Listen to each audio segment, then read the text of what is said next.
Well everybody, this is the Bannerlords blog. There won't be any game footage in this. This is me explaining the game, how I play it. There's lots of videos on this channel about it already. I've covered army sizes, defending your castles, not going bankrupt, a bunch of other things. And this is to complement those videos. Because there's certain information you can give in them kind of in-game videos, and there's information you can't. Well, this is for the information that can't be communicated that easily in an in-game video. Now, before I begin, understand on Bannerlords, it supports a lot of different tactics. This is why it's such a great game. If you look back at games in the past, like Command and Conquer, they just tended to be rusher games, build a big army, charge, one-trick ponies. TA, Total Annihilation, was one of the few games that had multiple ways of playing.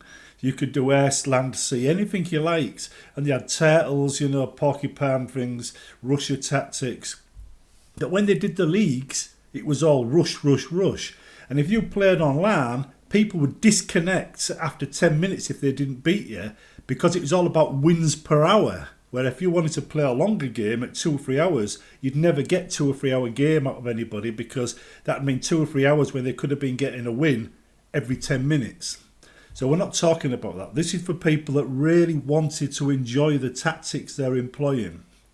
Now, a tactic, in a way, is a bit like an IQ test for gamers.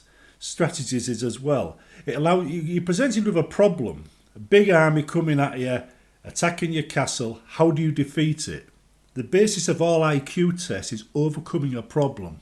And that's what strategy and tactics is about, is overcoming a problem. The smarter you are, the better you'll be. And if you're not smart at all, then practicing this will slowly improve your intelligence over time until problem solving becomes second nature to you. I spent a lifetime doing this kind of thing, and I have noticed I'm getting better as I get older. So it will work, and it's just from gaming. You don't require anything special, just from gaming. You play games with problems, you will see improvements in yourself. Bannerlord presents a lot of problems. So anyhow, you see all these videos I've had out, right, about saving money, not going bankrupt, building a large army from a small empire and establishing a kingdom and all that kind of thing. We're going to talk about that now as a whole. So let's get into it. Now, you've got your army, you've got your small empire set up. You're about to be attacked. One thing you don't want is to be attacked by more than one enemy at once. So whatever you do, you've got to make peace with the ones that you can afford to make peace with. You might lose a castle or two if that's what's required, but you try and limit the number of enemies you've got going on. The other thing is, when you're being attacked by a large army, don't take it out in the field. Go into a castle. Now, if you know you're going to win, right, if all the defences are intact, as in the catapults are intact, when the siege starts, as in when they start the battle, because your catapults will be firing at their siege engines. With any luck, they'll all be destroyed before they get to your wall. That's the first thing. That's how you make your castle pay its way. You defeat enemies on the walls of your castle. So get used to fighting them battles in your castle, the really big ones. Now, once they attack your castle, like I said in the How to Defend Your Castle video, the gateway, that's the best place to cause the maximum damage yourself. Your catapults will cause damage at range, but the gateway is where you can throw rocks down on large formations and cause a hell of a lot of damage. It becomes a death trap. So first place you want to be, if they get to the door with a ram, you want to be above the gate, throwing the rocks down on their heads straight away, because that there will cause a lot of damage. Put a large force behind the gate, anything that gets through will be hacked to pieces. It's a death trap, that. So that's number one. The other thing is your catapults and your ballistas, getting things at range like the siege towers and everything else. You've got your bow, so if you practice bow or crossbow, you can fire down.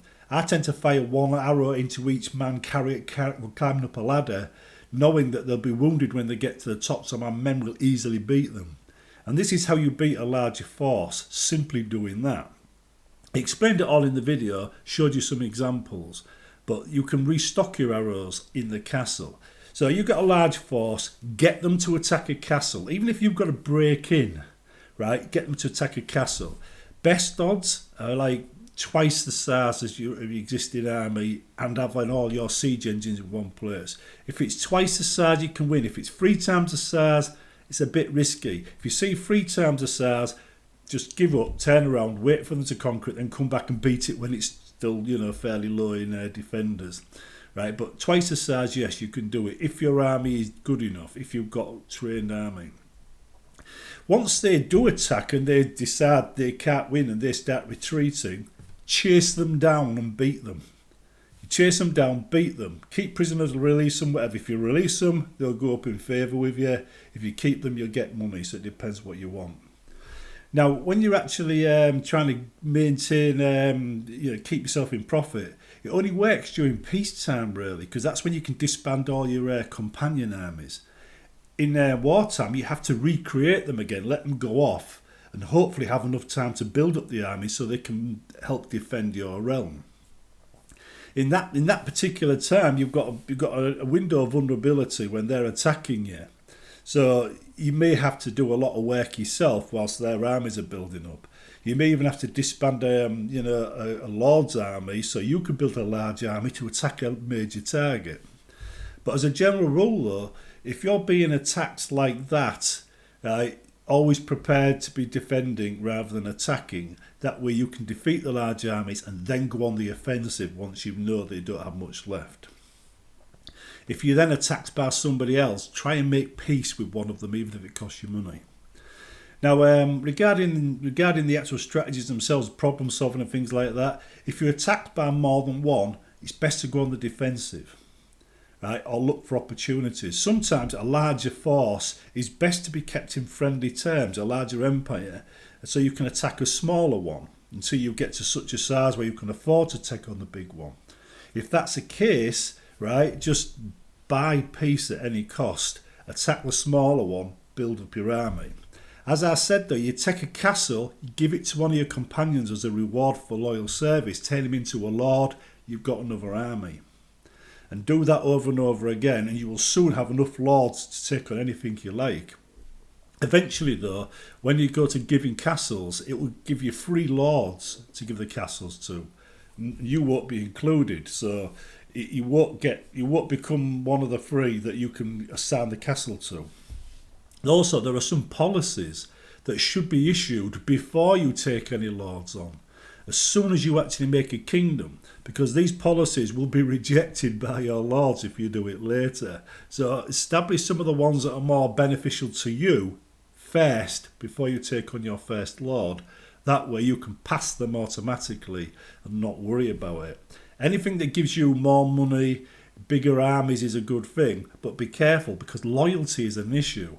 I've found when I'm playing the game and I capture any castles, any bonuses to loyalty I have is automatically going to be a good thing.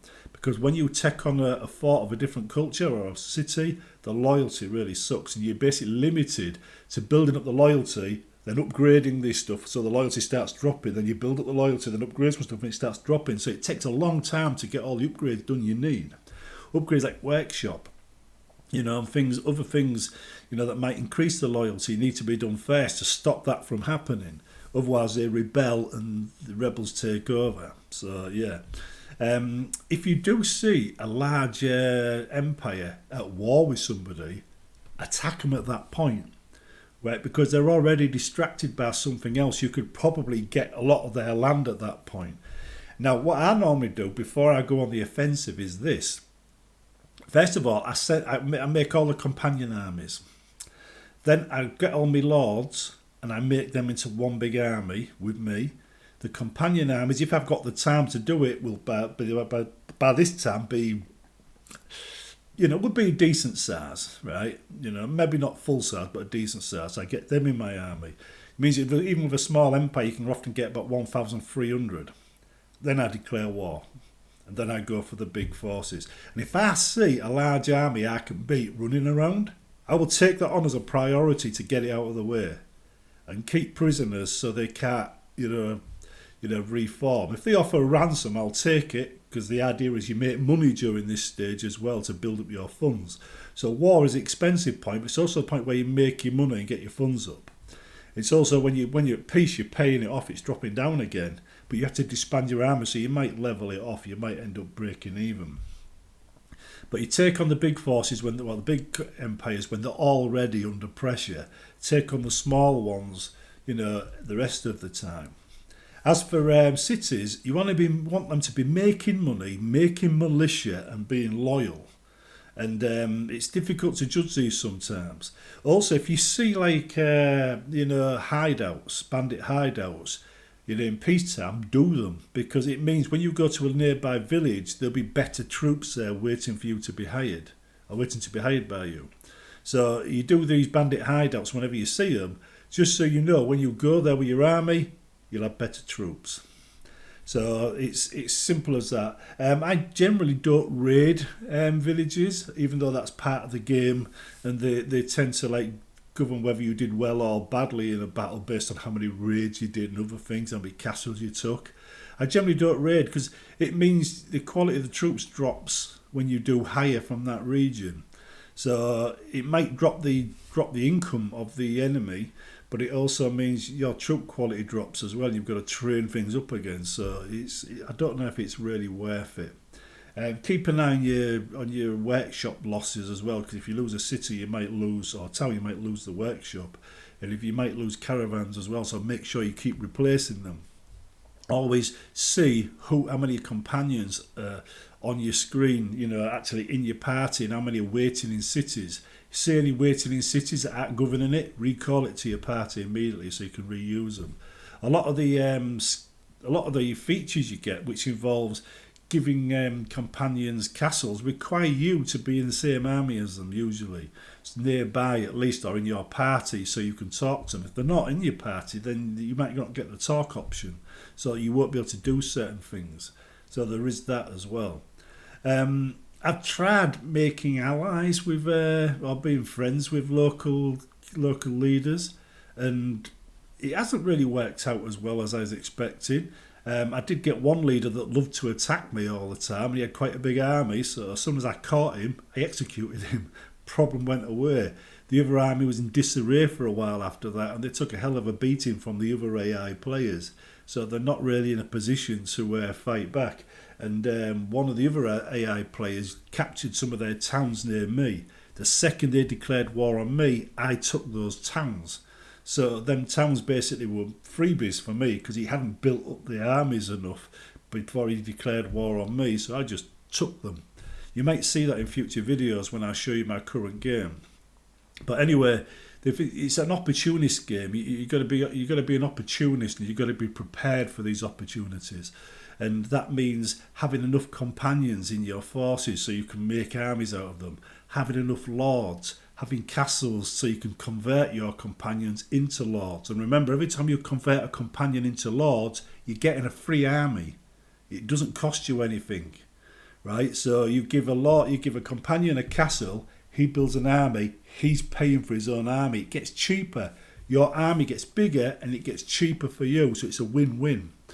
And of course, it all depends, right? I mean, because if you've got to have the castle as your property first, right? So if you're not given the option to take the castle as your own, you've got to give it to one of the other lords. Then you will eventually won't be able to do this. It slows everything down.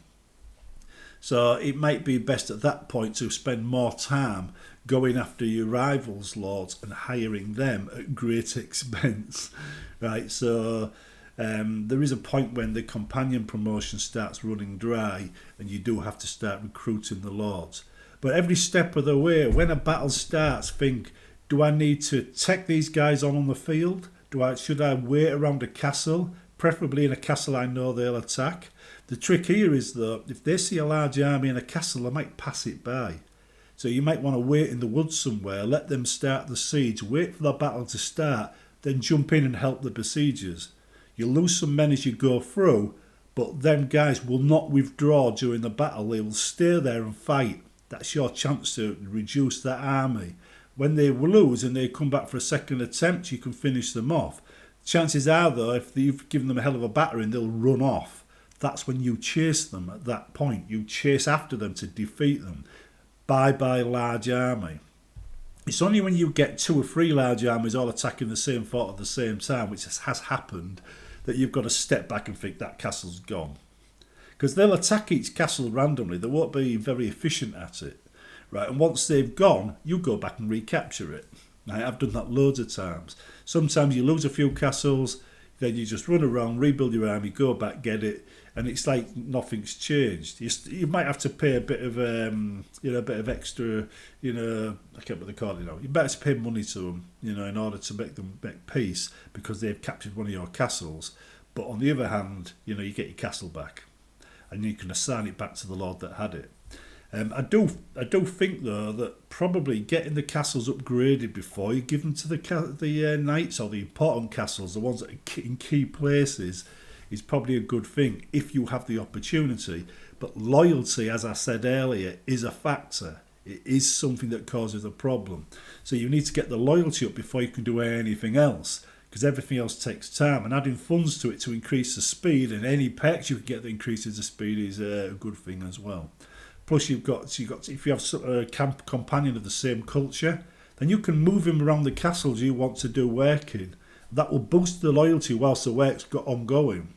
But you have to know which companion goes for which culture, so you can do that. You can stick him in a castle, let him build other stuff, take him out of the castle, stick him in a different castle of the same culture, do it all again. It's like I said, problem, how to maintain loyalty, companions in the same culture. You don't have the -3 and the loyalty thing, that solves the problem. It's like I said, IQ, the IQ system, the IQ test, it's about problem solving. This is a problem, you solve it. The smarter you are, the better you'll be at it. The more you do it, the smarter you'll be, in game terms anyway. Right, I'll see you in the next one. Hope this helps. And remember, the videos are already out there to show you all these things. This is just me talking about it. So anyway, go out there, conquer the world with your castle. Remember, right, when you stood on the battlements and they're coming at you, Gandalf once did something similar, only with a Balrog. Well, see you later, and don't let them pass.